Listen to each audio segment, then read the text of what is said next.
예, 오늘 세미 코리아에서 마케팅 담당하고 있는 심재관 과장님을 모셨습니다. 안녕하십니까, 과장님. 안녕하십니까. 이렇게 또 채널에서 뵙게 되니까 그러게요. 또 색다르네요. 그러게요. 저희 자주 뵀었는데 그렇죠. 이제 전 한 대표님과 좀 특별하죠. 네. 우리 창업할 때도부터 같이 일을 좀 여러 가지를 같이 했기 때문에 오늘 채널에서 보니까 너무 반갑습니다.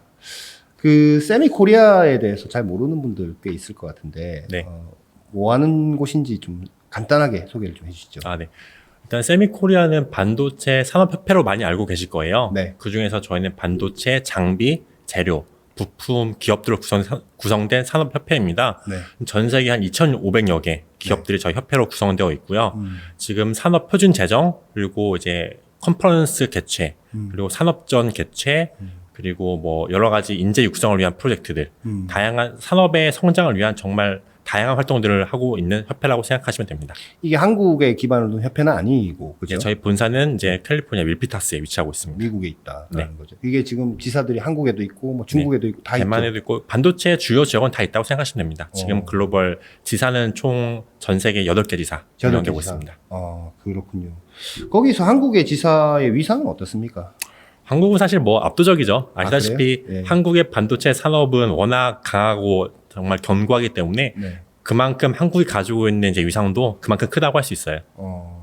그래요. 그 지금 뭐 중국이나 뭐 대만 쪽은 또 그쪽도 규모가 꽤 있지 않습니까? 네, 중국이랑 대만도 큰데 네. 사실은 뭐 저희 한국만큼 전반적인 소자업체부터 장비, 재료, 부품 기업이 생태가 이렇게 견고한 국가는 한국 말고는 아마 찾기 힘들어서 네. 한국이 가지고 있는 그 밸류는 정말 어느 나라보다 높다고 할 수 있죠. 우리가 뭐 매년 1월, 2월 뭐 이쪽 저쪽 시기쯤 되면 강남의 삼성동 코엑스 주변을 이렇게 지나다니다 보면 세미콘 코리아라고 크게 뭔가 팻말이 붙어 있고 이런 것들을 모르겠습니다. 관심 있게 보시는 분들은 이제 많이 보실 텐데 이 세미콘 코리아를 세미 코리아에서 주최를 하는 거 아닙니까? 네, 맞습니다. 저희가 개최하는 반도체 전문 산업전입니다. 이게 지금 세미콘 코리아는 코리아에서 되는 거고 이것도 지역별로 다 하는 것이죠. 세미콘은 뭐 아메리카, 타이완, 차이나, 유럽, 재팬 이렇게 다 진행이 되고 있고요. 세미콘 아메리카 웨스트 웨스트입니다. 네, 웨스트. 예, 그게 2월 2월에는 코리아에서 하는 거를 네. 세미콘 코리아라고 하고 그게 다 뭐랄까요? 시기가 다 있죠. 네, 뭐 지역별로 다 이제 겹치지 않게 다 잘 분포가 되어 있습니다. 그래요. 내년에도 열리죠. 세미콘 코리아는 당연히 열리죠. 네. 언제 열립니까? 2월 1일부터 3일까지 개최됩니다. 2월 1일부터 3일까지 3일간. 세미콘 코리아 뭐 반도체 업계에 계신 분들은 워낙 뭐 잘 아는 유명한 행사이고 뭔가 비즈니스 플랫폼 역할을 하고 있는데 이 잘 모르는 분들을 위해서 세미콘 코리아에 대해서 좀 간략하게 소개를 좀 해주십시오. 네. 일단 세미콘 코리아는 1987년 그때 1회 개최된 행사로 올해 34회째를 맞이하는 반도체 전문 산업전입니다. 네. 뭐 국내 최대 규모의 반도체 산업전이고요. 그리고 이제 처음에는 첫 개최했을 땐 189개 부스로 시작하였고요. 네. 올해는 2,100개 부스. 정말 이제 많은 업체들이 참여하고 계시고 부스는 2,100개지만은 글로벌 450여 개 기업이 참여하고 계십니다. 그러니까 450여 개 기업이 2,100개 부스를. 네. 뭐 기업이 하나 한다고 한 개 부스만 쓰는 거 아닙니까? 그럼요. 네, 여러 가지 부스를 사용하시니까요. 네, 뭐 10개, 뭐 20개 뭐 이렇게 네. 크게 쓰는 분들도 있으니까 올해 450개가 나옵니까? 네, 맞습니다. 그게 뭐 어떻습니까? 이렇게 뭐 전년도 비교했을 때 참여하는 업체들이 늘어난 겁니까? 뭐 어떻습니까? 이게 저희는 더 많고 더 늘리고 싶고 더 늘릴 만한 기업들이 대기를 하고 계세요. 네. 근데 저희가 세미콘 코리아가 코엑스 전관을 사용하고 있거든요. 전체를 다. 네. 근데 더 많은 기업들 받고 싶어도 물리적인 한계 때문에 늘릴 수가 없어요. 그래서 공간이 없다. 공간이 없습니다. 하고 싶은 업체는 정말 줄을 서 있지만은 네. 저희가 공간이 없어서 더 받을 수 없는 물리적인 한계가 있습니다. 450개가 그럼 최대입니까?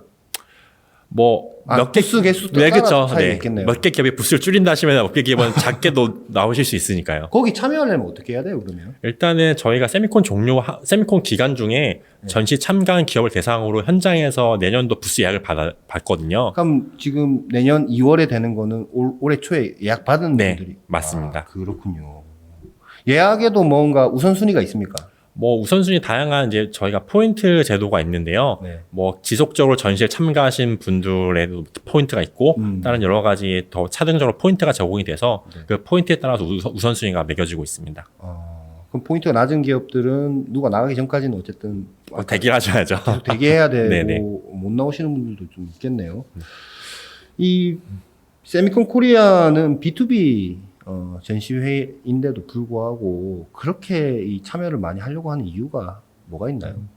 먼저 말씀드릴 수 있는 점은 세미콘 코리아는 정말 비즈니스에 특화된 그런 전시회거든요. 네. 그래서 저희 전시 참가사는 국내 반도체, 뭐 국내뿐만 아니라 글로벌 반도체 장비, 재료, 부품 기업의 전시 참가사로 이제 들어오시고요. 네. 그리고 SK 하이닉스, 삼성전자 같은 칩 메이커 엔지니어분들, 네. 종사자분들이 오셔서 관람을 하시기 때문에 정말 이제 실질적인 비즈니스가 잘 이루어지는 그런 산업전이라고 할 수 있습니다.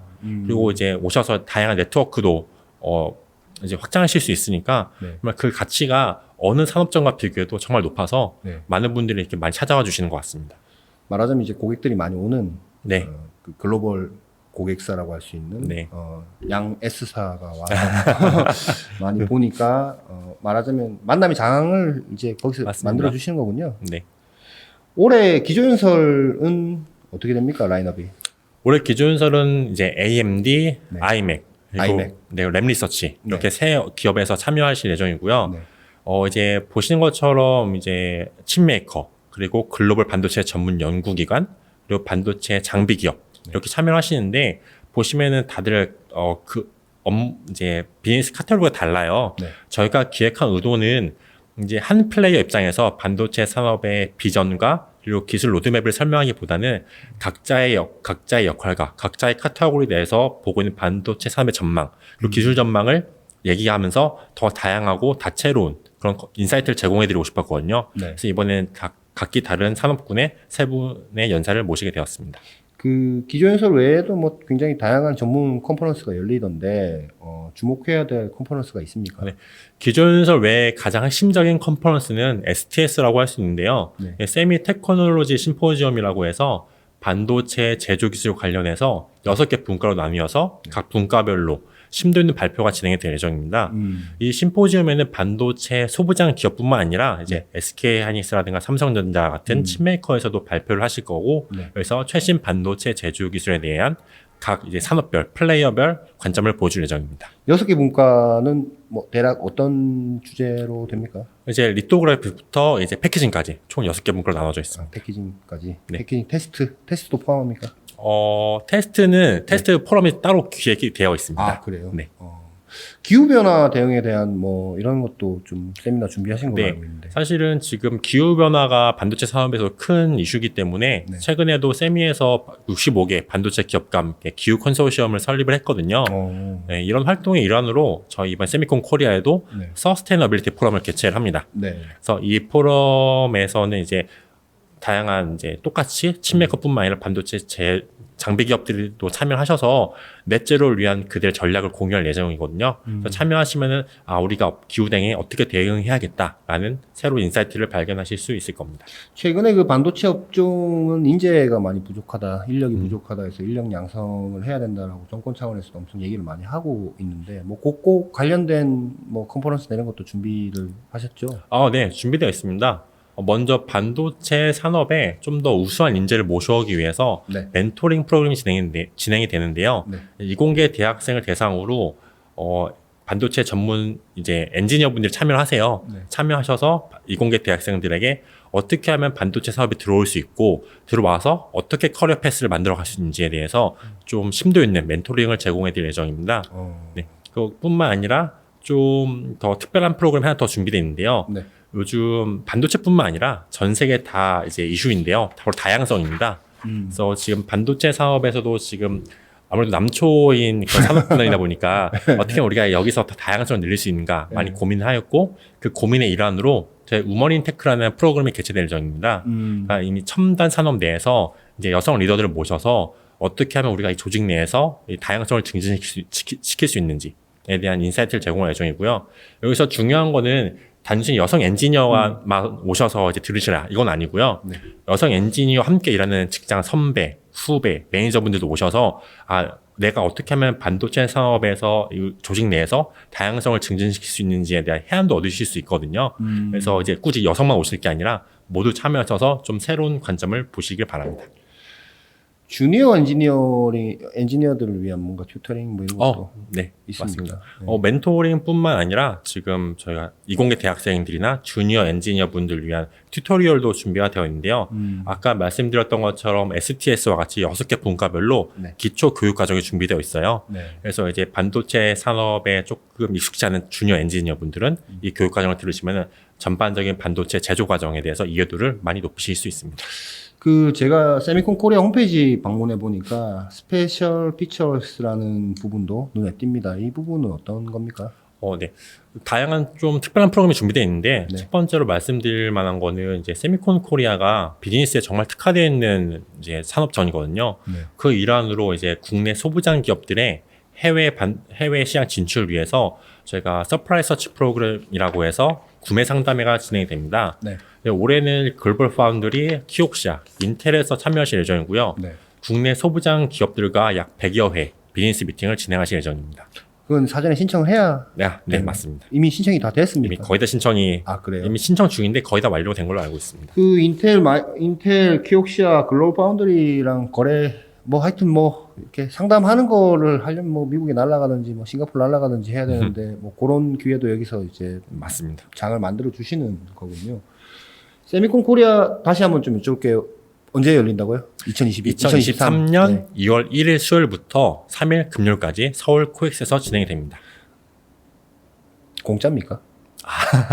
관람료는 어떻게 됩니까? 이게 지금 온라인 무료 사전 등록이 열려 있어요. 네. 1월 20일까지 세미콘 코리아 홈페이지 방문하셔서 온라인 등록하시면 무료로 관람이 가능하십니다. 그래요? 네. 네. 하지만 이제 그 온라인 사전 등록 기간을 놓치시면은 현장에서 2만 원을 내고 등록하셔야 돼서 2만 원이요? 네. 사실 아깝잖아요. 네. 그리고 이제 비용의 문제뿐만 아니라 저희 반도체 산업전 중 가장 큰 규모이기 때문에 약 한 5만에서 6만 명이 오세요. 많이 오네요. 네. 정말. 그러다 보니까 이제 등록을 현장에서 하려고 하시면은 네. 정말 대기도 오래 걸리시고 좀 많이 애로사항이 있으실 거예요. 그때 내면 거의 발디딜 틈이 없던데요. 코엑스. 네, 많이 오셔서 아시겠지만은 네. 정말 현장 등록하면 힘드세요. 어. 그래서 꼭 온라인 사전 등록하시고 방문하시기를 적극 권장드립니다. 사전 등록이 내년 1월 20일까지다. 네, 무료입니다. 시간이 많이 남았고 지금 전시 참고하는 무료, 사전 등록하면 무료인데 아까 STS라든지 여러 가지 이제 컨퍼런스들은 돈 내고 봐야 됩니까? 다 유료지만 하나 별개인 프로그램이 있어요. 네. 기조연설은 무료입니다. 기조연설은 그냥 그리고 대학생으로 대상하는 프로그램도 무료입니다. 그렇군요. 튜토리얼은 제외하고요. 오늘 세미콘 코리아 얘기를 주로 하러 나오셨는데 사실 이 세미가 마켓 어떤 리서치 자료도 발간을 하지 않습니까? 맞습니다. 장비 재료에 특화되어 있는 자료 굉장히 많이 발간하시는 걸 제가 알고 있는데 오셨으니까 제가 좀 무료로 좀 인사이트를 좀 얻을 수 있는 부분이 없는지 미리 말씀드렸는데 좀 준비를 해 오셨어요. 그래서 맛보기로 제가 조금 전해드리겠습니다. 지금 장비 쪽에 대한 어떤 전망은 어떻습니까? 반도체 장비 쪽. 저희가 준비해 오신 슬라이드를 먼저 보시면은 네. 일단은 지금 보고 계신 지표는 저희가 세미에서 발행하는 이퀴먼트 마켓 데이터 서브스크립션을 발췌한 자료인데요. 네. 지금 보시는 것처럼 2022년에 반도체 장비 매출액은 2021년에 1,025억 달러에서 5.9% 상승해서 1,085억 달러가 예상이 됩니다. 올해는 작년보다 좀 올랐다. 맞습니다. 5% 이상 올랐다. 네. 네. 지금 3년 연속 최고치를 경신하는 기록입니다. 장비 업체도 그동안 좋았겠네요. 좋으셨죠? 내년은 어떻습니까? 그래서 내년 보시면은 2023년에는 912억 달러로 하락세가 예상이 되거든요. 네. 하지만 그래도 2024년도에는 전공정과 후공정, 반도체 장비 분야 모두 반등할 것으로 보고 있습니다. 내년에는 좀 어렵겠지만 내후년에는 반등할 것으로 예상을 하신다라는 거군요. 네, 맞습니다. 조금 세분화해서 좀 설명해 주실 수 있습니까? 네. 그러면은 저희가 반도체 장비 시장 중에서 가장 큰 포션을 차지하는 웨이퍼 팹 장비 좀 전망을 먼저 말씀드리겠습니다. 이번 슬라이드 보시면은 지금 각 이제 어플리케이션별로 좀 보여드리는 건데요. 네. 이제 웨이퍼 팹 장비 부문의 매출액은 2022년도에는 8.3% 증가할 예정이고요. 올해는 증가한다. 네. 네. 그리고 2023년도에는 이제 16.8% 감소할 것으로 보이고요. 내년에 많이 감소하는 거죠. 네네. 그래도 하지만 2024년도는 다시 17.2% 상승해서 지금 차트에서 보시는 것처럼 2021년보다 조금 더 상회하는 수치를 아마 달성할 것으로 보고 있습니다. 내년에 떨어져도 내후년에는 내년에 떨어진 것 이상으로 또 성장을 한다는 네, 그렇죠. 얘기거든요. 네. 파운드리하고 로직 장비 매출은 어떻습니까? 파운드리랑 로직 장비 같은 경우에는 올해는 역시 증가할 거고요. 네. 16% 증가해서 530억 달러가 예상이 되고요. 하지만 2023년도에는 역시 하락한 482억 달러가 예상이 됩니다. 뒤에 뭐 D램, 낸드 있는데 둘 다 설명 좀 해주시죠. 네. 이제 한국에서 가장 자신 있는 분야인 메모리 쪽을 말씀드리자면은 네. D램 장비 매출은 안타깝게도 2022년과 2023년 모두 감소할 예정입니다. 2022년도는 10% 감소할 예정이고요. 23년은 25% 더 하락해서 108억 달러가 예상이 됩니다. 낸드 장비 같은 경우에도 2년 연속 감소가 예상이 되는데 올해는 4%로 이제 D램보다는 좀 감소폭이 적긴 하지만 그래도 190억 달러가 예상이 되고요. 그리고 2023년도에는 36% 감소한 122억 달러가 예상이 됩니다. 올해 하반기부터 소자업체들이 시장이 안 좋을 기미가 보이니까 갑자기 이제 장비 구매라든지 이런 것들을 많이 줄였다라는 보도 같은 것들이 이제 나오고 내년 더 많이 떨어진다라는 얘기가 나왔는데 이게 또 실제로 이 데이터를 보니까 이미 이 캐파 증설에 대한 것들을 지금 굉장히 메모리 쪽에서는 보수적으로 하고 있다라는 걸로 읽히네요. 네. 그러면은 이 소자단의 어떤 생산량이 그렇게 크게 늘어나지는 않으니까 또 삼성이나 SK하이닉스나 뭐 미국에 있는 메모리 업체들하고 그 전체 종합해서 봤을 때는 뭐 가격이 지금 떨어지는 추세이지만 급격하게 더 떨어지기는 또 지금 투자를 지금 보수적으로 하는 거 봐서는 아주 그렇게 급격하게 떨어지지는 않을 것 같다라는 생각도 좀 드는군요. 네. 보시는 것처럼 2024년 또 반등을 하거든요. 네. 예전 같은 경우는 저희가 반도체 사이클이 네. 좀 어느 정도 정기적이었고 좀 롱텀으로 진행되는데 지금은 완전히 시대가 바뀌어서 네. 지금 보시면 다운텀이 내년 1년밖에 진행이 되지 않고요. 네. 2024년부터는 쭉 우상이 또 예상이 되거든요. 그래서 뭐 개인적으로는 반도체 사업 종사자로서 말씀드릴 수 있는 점은 결국에는 반도체 수요는 무조건 증가할 수밖에 없거든요. 왜냐하면은 이제 점점 이제 첨단 어플리케이션에 대한 수요와 그리고 이제 데이터 증가 때문에 결국에는 우상향하겠지만 중간중간 내년도처럼 다운텀이 있긴 하겠지만은 결국엔 우상향하는 아주 유망한 산업이라고 말씀드릴 수 있습니다. 재료 쪽은 또 좀 어떻습니까? 재료 쪽도 한번 지금 보시면요. 네. 이건 저희가 세미에서 발행하는 매테리얼 마켓 데이터 서브스크립션을 발췌한 자료입니다. 네. 비싼 자료죠, 이거. 비쌉니다. 네. 사실 비싼 만큼 가치가 있다고 또 말씀을 드릴 수 있네요. 네. 2020년도에 반도체 재료 시장은 또 7.6% 성장할 겁니다. 작년보다. 네. 그래서 692억 달러로 최고치가 달성이 될 거고요. 네. 그리고 2022년도에 웨이퍼 팹 재료 시장은 이제 분야별로 나눈다면은 네. 이제 9.8% 성장할 거고요. 네. 그리고 패키징 팹 재료 시장 또한 3.9% 올해 성장할 것으로 보입니다. 그리고 똑같이 이제 2023년에는 감소가 예상이 되는데 또 장비 시장처럼 이제 좀 드라마틱하게 감소가 되지 않고 0.7% 감소한 687억 달러가 예상이 됩니다. 재료 쪽은 좀 안정적이네요. 네네. 말하자면 안정적으로 계속 성장해왔고 떨어져도 엄청 크게 떨어지거나 이러지는 않고. 네. 알겠습니다. 오늘 그 심 과장님 모셔서 세미콘 코리아에 대한 전반적인 소개와 내년도 반도체 장비 재료 시장의 전망 자료를 맛보기로 좀 보여드렸습니다. 세미콘 코리아 오시면 여러 가지 더 자세한 정보 보실 수 있을 것 같습니다. 과장님 고맙습니다. 네. 너무 영광이었습니다. 감사합니다. 고맙습니다. 예.